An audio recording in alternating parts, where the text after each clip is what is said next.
Hosea was told to do this, what did he do? He said he did it. No hesitation, no hesitation. Now, not bad-mouthing Jonah, not bad-mouthing Jonah, but I did think that was interesting, that you got two prophets of God, two great men, but when one of them is told to do something, he tries to run away.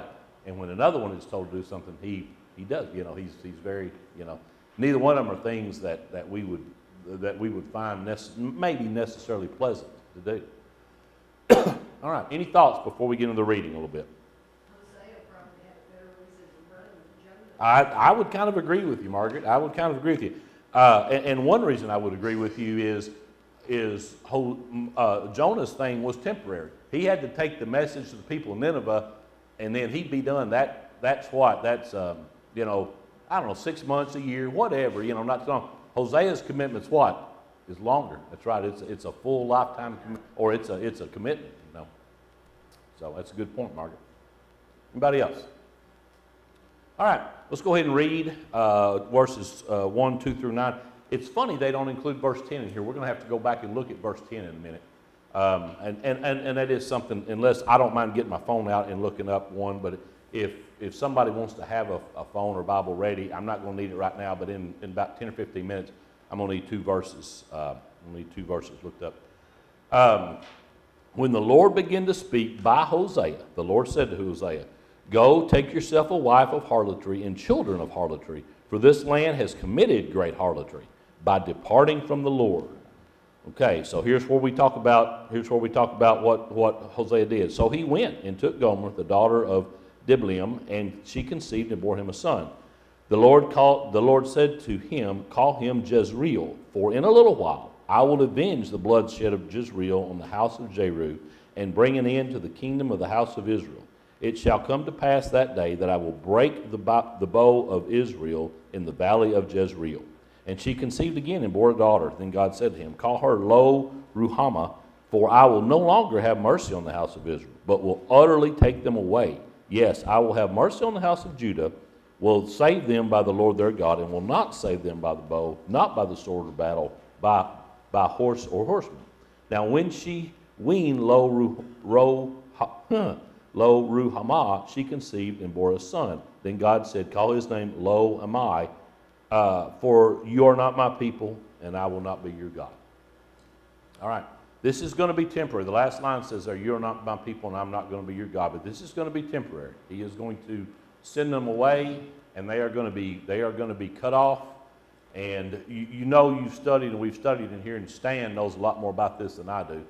Talk about the northern kingdom and the southern kingdom. The northern kingdom of Israel, the southern kingdom of Judah, and how this is the northern kingdom that's going to be come and taken away and just literally wiped off. I mean, wiped off the map.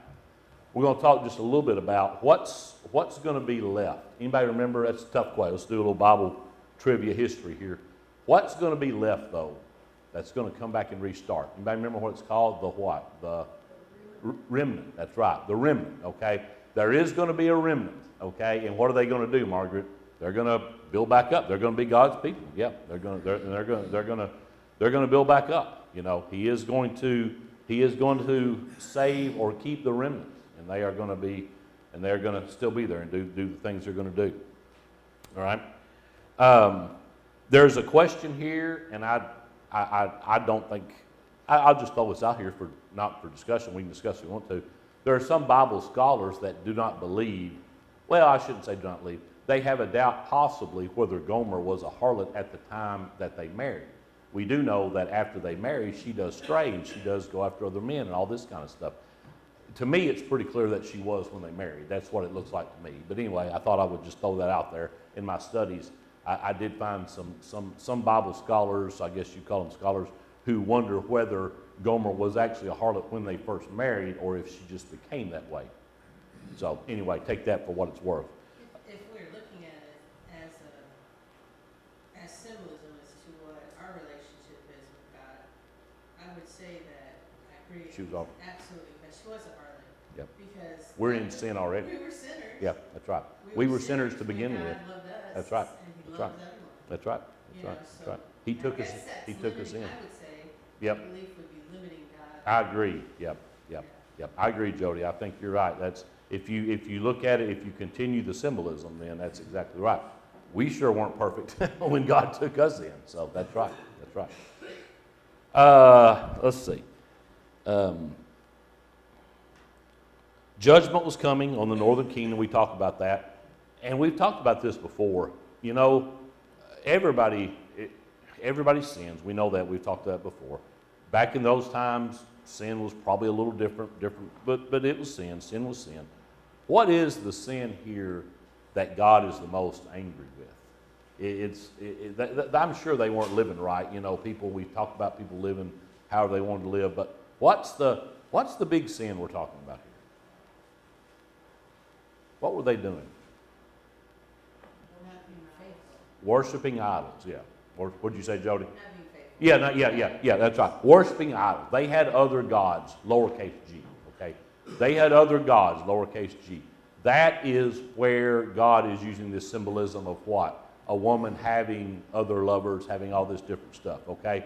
That seems to, once again, not to try to read the mind of God, that seems to be something that gets God the most angry the quickest, is having other gods. Now, once again, we've talked about us today. Let's don't wipe our brow and say, "Whew, glad we don't have to worry about that today." We don't worship other gods, but we know what we do. We know what we can put. That's right. What we can put in that category. That's right. Yep. That's right. Jody's got her phone up, so that's right.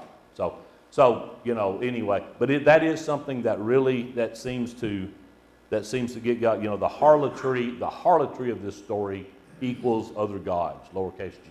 Okay, that's kind of the main thing going on there. I don't know a whole lot about the names of the kids. I don't really have a whole lot of information or things to say about that. Once again, just like I said before, obviously symbolic. The names, God tells Hosea what to name the children, and they all have things here.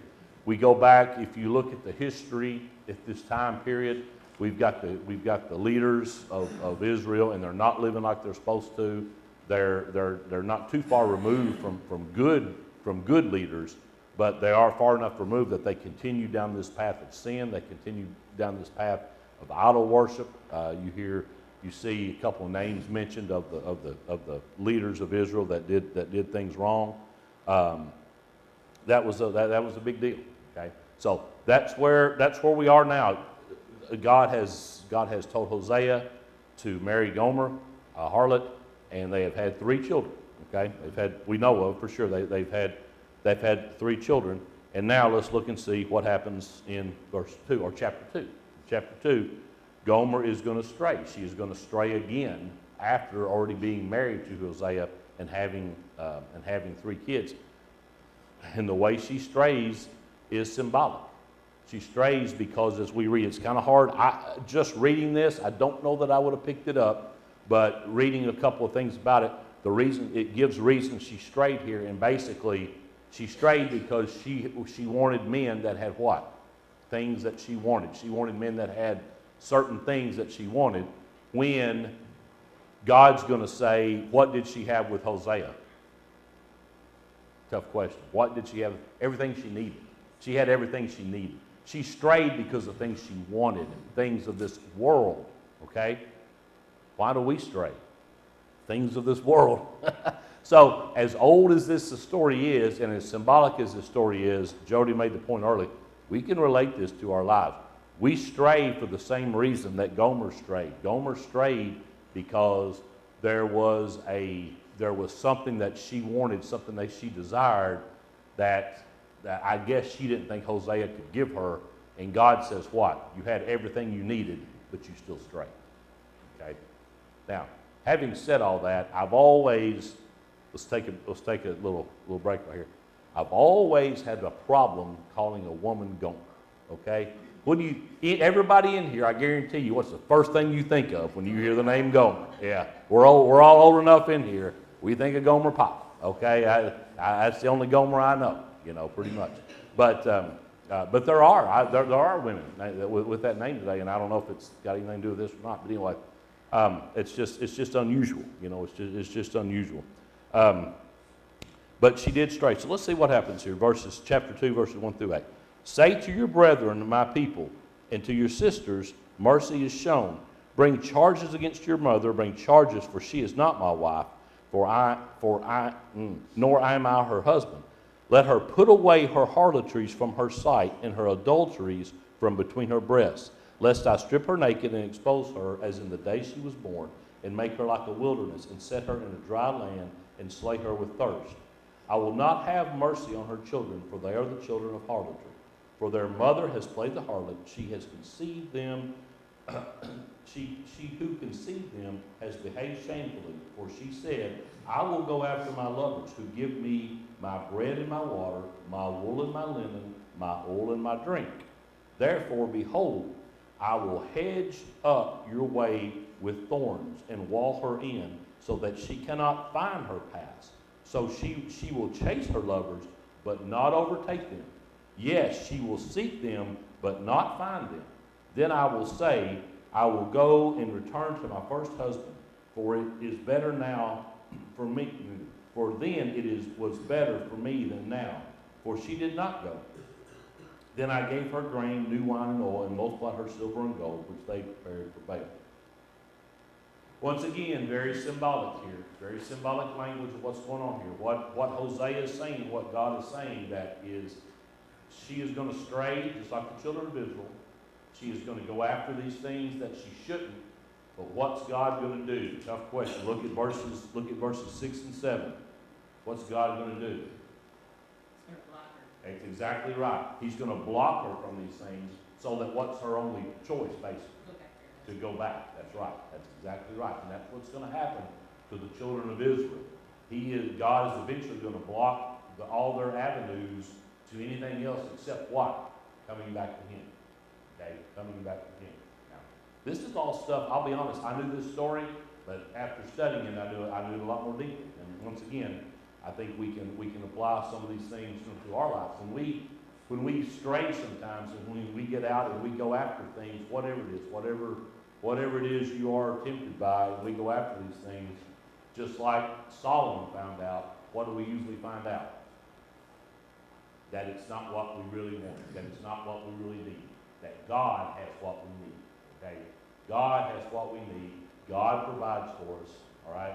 If we stray, we're going to find out that what? The only good option is what? Come back. Okay? When we stray, we're going to find out the only good option is to come back. Now, here we get to verse 3. Make sure I got some more things in verse 2. Gomer had strayed. If she didn't change, this punishment was coming. He talks about all these things that could happen to her in verses 2, 3, and 4 up there. That punishment was coming if she didn't change. What she wanted in the other men paled in comparison to what God could do, or in this case, what Hosea could do for her. All right. So what she wanted was not what she needed. Just like us. What she wanted was not what she needed. She already had what she needed. She had a faithful husband in Hosea. Okay. But she still strayed. See, I got something to read here. Page 94. Oh, yeah, no, I already read it. That's part of the verses. Okay, I already read that. So, yeah, he hedges this up so that can happen. Now, here's the last part. Here's the good news in chapter 3. What's going to happen? What's going to happen when Gomer decides to come back to Hosea? Is he going to turn her away? No. He's going to accept her back. God tells him to accept her back because of the symbolic, part of this. What does that say to us? This isn't easy. What does that say to us? After we stray, what? God will take us back. Okay? God will take us back. That's the whole point of this story, right? Okay? That God will take us back. And you're going to see what he tells Hosea here. How would you like to hear this? Another, Margaret, you said it was hard for Hosea, as hard as, if not more, for Jonah than to do what he was asked to do. Here's another hard thing he's going to be asked to do in verse 3 as well. I got that Chapter a little 3. different. Okay, what you got? That she didn't choose to go back to him. He bought her. That's, yeah, okay. Which would be Yes, like yes. Jesus buying us back. Yes. Guess what? Yes, you're right, you're exactly right, Joy. I did not mean that she just voluntarily came back. He told Hosea to what? Go get her back. Go get her back. That's right.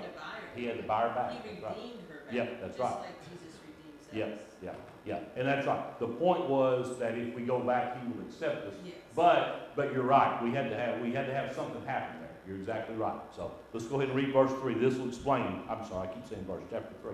This will explain what we're talking about here. Then the Lord said to me, that's Hosea. The Lord said to me, go again, love a woman who is loved by a lover and is committing adultery, just like the love of the Lord for the children of Israel. Now, I know that's symbolic, but it doesn't get any easier than that. That's pretty easy to understand right there. Who look to other gods and love the raisin cakes of the pagans. Boy, what about that? That's strong right there, all right? They love the raisin cakes of the pagans, and obviously they love these things that they get from somebody else besides God. But he's telling them, go love her again, just like I still love the children of Israel, who are all over the place. All right. So I bought her for myself for 15 shekels of silver and 1.5 homers of barley. And I said to her, you shall stay with me many days. You shall not play the harlot, nor shall you have a man. So too will I be towards you. I think Jody made a good point. I don't think it was by chance that he had to buy her back. There's something in that too, that he had to buy her back. He had to redeem her. He had to sacrifice something. Okay? A little bit symbolic of Jesus there. For the children of Israel shall abide many days without king or prince, okay, without sacrifice or sacred pillar, without ephod or teraphim. Afterward, they'll live in this foreign country. They'll be ruled by other people. Afterward, the children of Israel shall return and seek the Lord their God and David their king. They shall fear the Lord and his goodness in the latter days. So Hosea is telling the story here of what God told him and what's going to happen. And of course, if we keep reading on, eventually in the history, what do we see? How close are the events that happen to the northern kingdom to what God says is going to happen? They are almost exact. Okay? They are almost exact. This story of Hosea and Gomer, once lived out, is exactly what's going to happen to the children of Israel in the northern kingdom. They are going to be taken away. They're going to stray just like Gomer did. They're going to be taken away, and eventually God is going to bring them back. All right? So as we continue to go through this here, this story, in my opinion, this is just my opinion, this story does not fit really well in this book that we've been studying. This story does not fit really well to me. It is a story about families, but it's not. It's different. It is God. It's God telling the future through the story of a family. It's God telling what's going to happen in the future through the story of this family. Okay, it's just it's just a little different. All right. So despite her issues, God instructed Homer to take her back. God was willing to do that with Israel as well, and God is willing to do that with us today. Okay, God is willing to do that with us today. Maybe your story, maybe your journey is different from the children of Israel. It probably is. Everybody's different. But maybe your journey is a little different. But at the same time, it's a similar story. We were all sinners before God came into our life. When God, when we came with God and we believed in God and we became part of God, we have strayed since then, occasionally. All right, but God has always been there for us. Somebody find. We're going to kind of get this to a little more modern time. Somebody find Romans 9:26. Romans 9:26. And somebody find Hosea 1 verse 10. It's funny, our scripture goes 1 through 9 for some reason. But somebody find Hosea 1:10 and somebody find Romans 9:26. And I need the Hosea one read first. I should have told you that. If somebody's got Hosea 1:10, read that first. Yet the Israelites will be like the sand in the seashore, which cannot be measured or counted. In the place where it was said to them, you are not my people, they will be called children of the living God. Okay, just Just think about what that says. They will be numbered, they're almost wiped out. But what's going to happen? They're going to come back, and then they're going to be as numerous as sand on the seashore. And on the very place that God had the third child born, look at the last verse of chapter 2, or the last one we got here. And I will not be your God. At the very spot where God said, I will not be your God. What's the last line again? Sorry. That's all right. They will be called children of the living God. They will be called children of the living God. Okay? All right. Who has Romans 9:26? In the very place where it was said to them, you are not my people.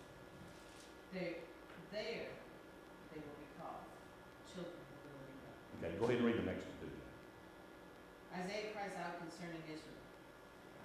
Though the number of the Israelites be like the sand by the sea, only the remnant will be saved.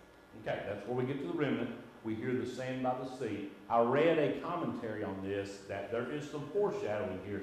This might be a stretch. You might have to pull this a little bit, but I kind of understand it. This is a little bit of foreshadowing of what? The Gentiles being pulled in. Okay, you got to think about it a little bit. We're the Gentiles being pulled in. The Jews are going to be numerous, but once God comes back, once Jesus comes, who's going to be his people? Everybody. Everybody's going to be his people. Okay? Now, once again, that doesn't make or break our story, but I did read something and it kind of made sense to me. And I think I read a few more verses. I didn't remember exactly what they were. But the very place that God said, you're not my people anymore, he says what? You are children of God, and you will be as numerous as sand on the seashore. And we all know that's all good and fine for the children of Israel at that time, but eventually what? We're going to be grafted in. You turn grafted like on a tree.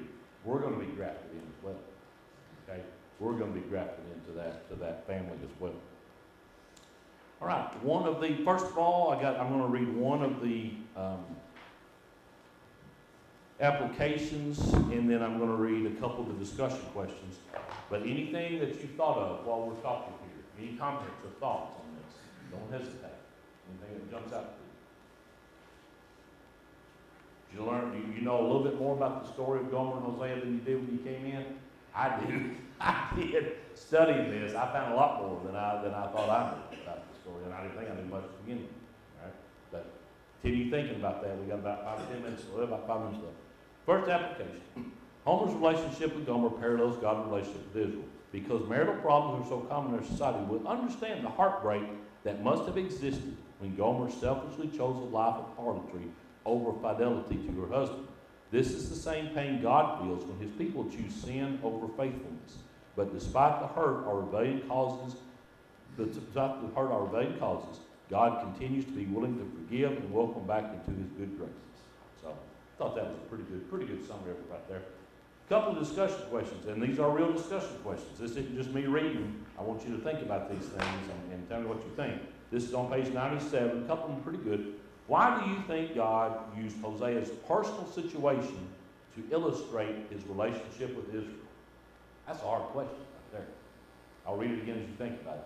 Why do you think God used Hosea's personal situation to illustrate his relationship with Israel? Because it was his plan. Okay, it was his plan. And what, Jody? Here's kind of getting to my answer. Somebody had to do it. Right. He had to show it through somebody. And who's he going to show it through? His prophet. That's right, one of his people, you know. That's kind of my answer is not, nobody knows the answer to this, all right? If you think you know the answer to this, then you're in God's mind somehow, because we don't know exactly what that is. But we do see, what does he do with other prophets and other men of God? He tells stories, he does things. This seems like a painful way for a man to have to kind of show God's plan, right? It seems like a painful way for somebody to have to show God's plan. But we look back at other prophets and we look back at other people God has used, and it's been very similar. We know Jonah's situation was not easy. We talked about it earlier. You know, Margaret talked about that earlier. So we know that other judges and prophets have been used what? To do this. You know, That was a part, it sounds awful, but that's just kind of a part of their job. It was kind of a part of their job to live out God's plan. So that's the only explanation I can come up with. Anybody else? Now the next question is a little easier to answer, but I still think it's something great to think about. Why do individuals favor temporary pleasure over eternal blessings? That's a pretty easy question. Why? Somebody tell me. Is it Immediate gratification. immediate gratification? Feels good, looks good, sounds good, tastes good, whatever, you know, all of it. I think that we just have a difficult time realizing that this physical world is not our reward. That's right. But we want to think that, oh, well, if I work hard, then I'll have a nice house. If I work hard, I'll get all this. I can feed my family. I can clothe my family. And those are our rewards for working hard. When in reality, our reward is in heaven because we're not physical beings, we're spiritual. And so we want the immediate gratification. Why shouldn't I be happy, Joe? Why shouldn't I be happy? Well, Is that what God said? That that's you're right. gonna be No, happy? that's exactly right. God didn't tell you you're going to be happy. No, not at all. But that's our thought. Well, Right. why shouldn't I be happy? Right. Why shouldn't I cheat this guy on the business deal? I deserve to be happy as much as he does, you know. Why not go out and do this, do that, fill in the blank, whatever it is? Why not do that? All right? And why not is because over eternal blessings. All right? We have to train our brain. And I think that's what a lot of it is, training our brain and our heart. We have to train our brain. And I don't do it all the time, and nobody does it all the time, but we have to do better. We have to train our brain to say, this is not what we're here for. These things on earth are not what we're here for. Our houses, our cars, our vacations, whatever, our clothes. This is not what we're here for. We're here to prepare our souls for eternity. Okay? That's the second part of the question. What can be done to address this problem? I love the way that's worded. That's worded so funny. Like there's there's easy. Yeah, it seems easy. You know, what do we do to address this? You know, it seems easy, but it's not. So we have to train our brains, and nobody can do it perfectly, but we have to train our brains to think of the eternal over the present. Okay? We have to train our brains to think of the eternal over the present. Can you do that? Yeah, I can do it sometimes. Can I do it all the time? No. I can't do it all the time. I forget. I lose track. You know. I just do. Thoughts or questions? Quiet bunch today. Fairly quiet bunch. All right, we're done a couple minutes early. That's it. You know, in school, in college, when you got done a couple minutes early in class, you just saw that was great. Greatest thing ever. Anyway, you got a couple extra minutes today.